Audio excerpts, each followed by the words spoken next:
وَلَقَدْ يَسَّرْنَا الْقُرْآنَ لِلذِّكْرِ فَهَلْ مِن مُّدَّكِرٍ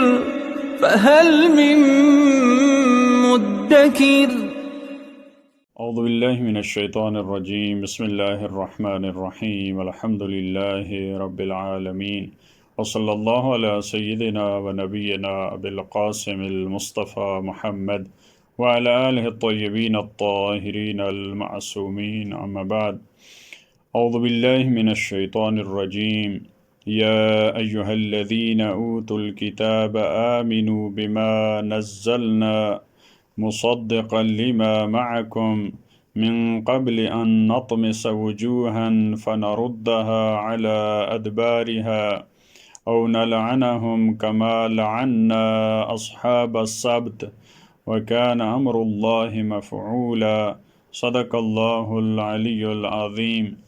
پروردگار عالم نے سورہ نساء کی آیت نمبر 47 میں جو یہودیوں کی بات چل رہی تھی، اہل کتاب کی، اسی کو آگے بڑھاتے ہوئے جو ان کی دین میں طعن و تشنیع تھی، اس کی سزا کو پہلی امتوں میں جو انہوں نے کیا اور ختمی مرتبت کے دور کے جو یہود و نصارہ تھے، جو اہل کتاب تھے، ان کو متوجہ کرتے ہوئے ان کی سزا کو اس انداز میں سنایا۔ فرمایا یا ایھا الذین اوتوا الکتاب، اے وہ افراد جن کو کتاب دی گئی، تم اہل کتاب ہو، تمہیں آسمانی کتاب دی گئی، تمہیں تورات اور انجیل دی گئی۔ آمنوا بما نزلنا، تم ایمان لاؤ اس چیز پر جو ہم نے نازل کی ہے، یعنی تم ختمی مرتبت پہ جو احکام اور معارف نازل ہو رہے ہیں ان پہ ایمان لانا تمہاری ذمہ داری ہے، قرآن کی آیات پہ ایمان لانا تمہاری ذمہ داری ہے۔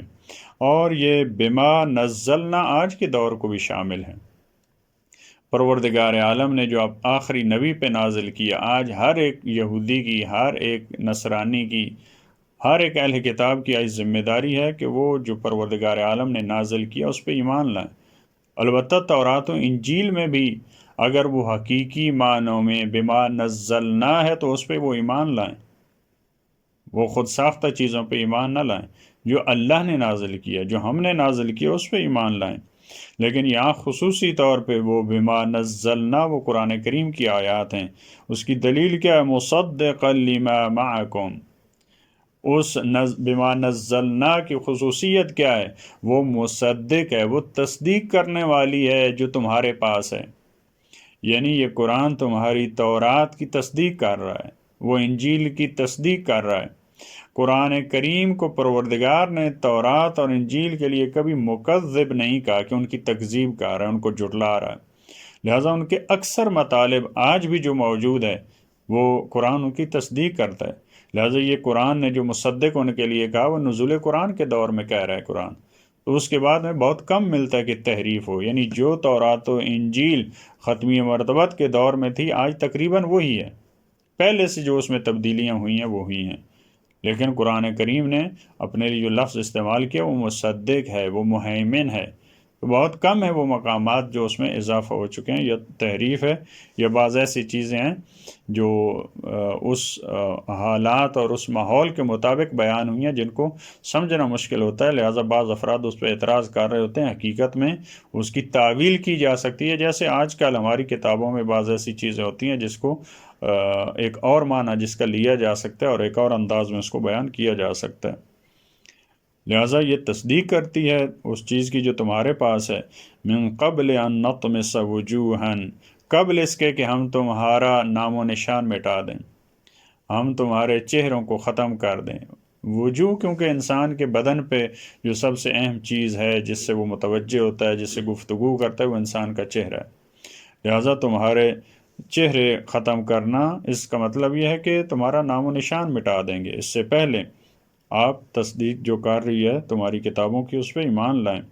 فَنَرُدَّهَا عَلَىٰ أَدْبَارِهَا، تو جب ہم یہ کام کریں گے تو اس وقت ہم پلٹا دیں گے تمہیں تمہاری ادبار کی طرف، پیچھے اور پشت اور پیٹھ کی طرف۔ تو یہ موڑنا فزیکلی نہیں ہے، یعنی حق سے باطل کی طرف تمہیں موڑ دیں گے، پھر تم باطل میں ہی، جیسے بات دوسری آیت میں فرمایا کہ وہ باطل میں ہی آگے پھر بڑھتے چلے جائیں گے۔ آگے جب انسان بڑھتا ہے وہ حق کی طرف بڑھ رہا ہوتا ہے، جب وہ کہکرا میں، جب وہ پچھلے پاؤں وہ چل رہا ہوتا ہے تو وہ باطل کی طرف جا رہا ہوتا ہے۔ لہٰذا ہم تمہارے ساتھ ایسا کام کر دیں گے تم باطل میں ہی آگے بڑھتے چلے جاؤ گے، حق سے اور اپنے مقاصد سے دور ہوتے جاؤ گے۔ او نلعنہم کما لعنا اصحاب السبت، یہ فزیکلی چیز ہے، یا ہم تم پہ لعنت کریں گے اسی طرح سے جیسے ہم نے اصحاب سبت پہ لعنت کی۔ تو اصحاب سبت پہ جو لعنت ہوئی تھی قرآن کریم کا جو ظاہری آیات ہیں وہ کونوا قردۃ خاسئین کے تحت ہے۔ تو ہم نے کہا کہ آپ بندر بن جاؤ، تو ان کی شکل اس طرح سے ہو گئی، وہ مسخ ہو چکے تھے۔ لہٰذا یہ دونوں یہاں پہ ہو سکتا ہے، ایک جو مانوی حوالے سے فرمایا کہ تم اپنے مقاصد تک، تم اپنے اہداف تک تم حق تک نہیں پہنچ پاؤ گے، اور یہ ظاہری طور پہ اور جسمانی طور پہ جیسے ہم نے اصحاب سبت سے، وہ گروہ جن کو سمندر کے کنارے رہتے تھے اور اصحاب سبت کہا گیا، اور مچھلیاں پکڑنے کے بارے میں ان کے خاص احکام آئے لیکن انہوں نے مخالفت کی، تو فرمایا ہم نے ان کو سزا دی تو وہی سزا تمہیں دیں گے۔ وَكَانَ أَمْرُ اللَّهِ مَفْعُولًا، اور اللہ کا امر وہ ہو کے رہتا ہے، وہ ہونے والا ہے۔ ایسا نہیں ہے کہ خدا کے امر میں آپ رکاوٹ ڈال لیں گے، آپ کہیں گے کہ ہم نہیں ہونے دیں گے، ایسا نہیں ہے۔ ان اللہ لا یغفر ان یشرک به ویغفر ما دون ذلک لمن یشاء، یقیناً اللہ معاف نہیں کرتا جو اس کے ساتھ کسی کو شریک قرار دیتا ہے۔ شرک ایسا گناہ ہے پروردگار عالم جس کو کبھی معاف نہیں کرتا۔ وَيَغْفِرُ مَا دُونَ ذَلِكَ لِمَن يَشَاءُ، اور بخش دیتا ہے، معاف کر دیتا ہے اس کے علاوہ اگر کوئی اور گناہ ہو جسے وہ چاہتا ہے۔ یعنی وہاں بھی اس کی مشیت حاوی اور غالب ہے۔ ایسا نہیں ہے کہ شرک کے علاوہ باقی گناہ معاف کرنا پروردگار کی ذمہ داری ہے اور اسے معاف ہی کرنا چاہیے، اس کی مشیت ہے۔ یعنی یہ پروردگار اپنی مشیت اور اپنی عظمت کو سمجھا رہا ہے۔